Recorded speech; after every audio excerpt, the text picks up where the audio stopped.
Every day millions of people around the globe take whey protein as a supplement in their diet. It is derived from cow's milk and passes through various stages in factories to become a high-quality protein powder. But how are over 10,000 bottles of whey protein manufactured every day from dairy farms to the production plant? We will discover the magic behind the production of one of the most renowned supplements in the industry. Whey protein is derived from cow's milk, particularly the liquid portion that separates from the curds in cheese production. It has been for thousands of years. In the past, it was viewed as an unwanted byproduct of cheese and other dairy product manufacturing. This liquid was a highly polluting byproduct to the environment, as its disposal could have adverse effects on water and soil quality. Over time, with advances in technology and nutritional understanding advanced the nutritional value of whey protein and other components of became identified. This led to the development of more efficient and sustainable methods for processing whey into useful products such as protein. The process begins on dairy farms where cows are specifically bred and kept for milk production. On these farms, it is believed that happy and healthy cows produce high-quality milk, and quality milk is the first step in making high-quality protein supplement. An average dairy cow can produce around 30 liters of milk per day. Cow's milk is 3% protein, and of that protein 19% is whey protein. Cows are milked twice a day, usually by automated milking machines. During milking, the milk is extracted from the cow's udders. Milk is rich in nutrients including proteins, fats, carbohydrates, and minerals. Freshly harvested milk is temporarily stored in refrigerated storage tanks to keep it fresh and prevent contamination. These tanks are designed to maintain the milk kept at cold temperatures to prevent bacterial growth and its quality. The milk is transported from dairy farms to cheese processing factory. Each day fresh milk is transported directly to one of the local cheese factories. Refrigerated transport is mainly used to keep the milk at the right temperature. During transport in the factory, the milk unloaded from the transport trucks to specific receiving areas.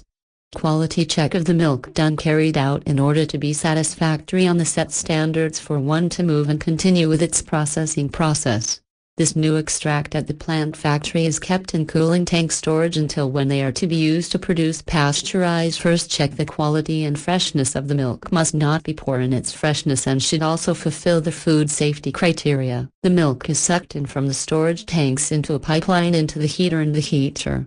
The milk is heated typically to around 68 degrees C for approximately 30 minutes. The purpose of this heating process is to eliminate and deactivate any harmful bacteria present in the milk, increasing its safety for consumption. After the heating phase, the pasteurized milk undergo rapid cooling to reduce its temperature to 48 degrees C. Rapid cooling stops the heating process and prevents the milk from overcooking, which could negatively affect its quality and taste. Throughout the pasteurization process, the temperature of the milk is carefully monitored and controlled to ensure it remains within specified ranges. After pasteurization, the milk is transported to a specific processing unit designed for separating its components. Pasteurized milk is introduced into a large container and undergo a mechanical separation process. After pasteurization, a coagulant is added to the milk, leading to the formation of a solid mass known as curd. During this process, the remaining liquid known as whey contains concentrated proteins and other soluble components that are separated from the curd. In this cheese factory, the curd is used to make fresh cheese, while the remaining whey is directed to a second line of business. A physical method such as filtration is usually used to separate the curd from the whey. During the separation process, the resulting liquid fraction is whey, which is rich in whey protein. This phase of the process is essential for obtaining the desired protein component that is used as the starting material for whey protein. The liquid whey fraction may contain small amounts of unwanted fats and minerals. In some cases, an additional purification step is performed to remove these components and obtain a cleaner and more protein-concentrated whey fraction. Some processing facilities use microfiltration and cross-flow filtration to further refine the whey protein fraction. These methods allow for the removal of impurities and concentration of whey proteins, resulting in a pure final whey protein product. This low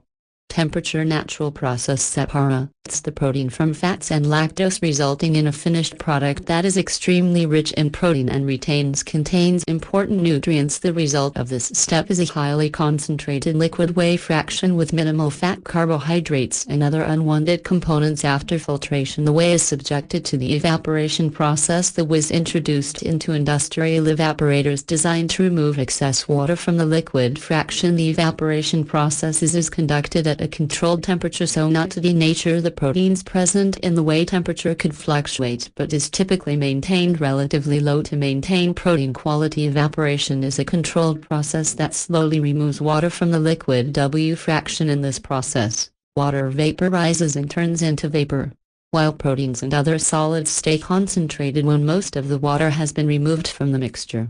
The concentrated liquid whey fraction undergoes a drying process. Drying involves the introduction of hot and cold air into the concentrated liquid stream. Hot air helps further evaporate water while cold air helps cool the product. This drying process ensures that the final product is in a powder form and has minimal residual moisture. Subsequently, the resulting powder is seeded to remove any larger particles and ensure size uniformity. After this stage is completed, the powder was introduced into a mixer to remove any remaining moisture and achieve a homogeneous mixture. Then it is packed in sacks for sale to wholesalers. The sacks are sent to the protein factory, which is the largest protein factory in the world. It operates like clockwork 24 hours a day 7 days a week, handling several hundred tons of whey protein and producing thousands of products in the vast warehouse of the dietary supplement company. Thousands of sacks of whey protein powder arrive daily. The materials are then taken from here to the weighing room, where all raw materials are weighed. All raw materials pass through a fine sieve, typically with a 2 mm opening. This ensures that all ingredients are carefully broken down and easy to mix. Whey protein powder is transported to the mixing area where different flavors are added to give each product its unique and delicious taste. Subsequently, the powdered protein is mixed for a few minutes in these rotating drums. An operator places empty containers on the conveyor belt to begin the filling operation. In this stage, an automatic filling machine is employed to fill the containers with the correct quantity of protein powder. In this process, an employee employs a vacuum hose to transfer the protein from the sacks to the filling machine. Filling is carried out with accuracy to ensure that every container has the right quantity of protein. Following the filling of every container,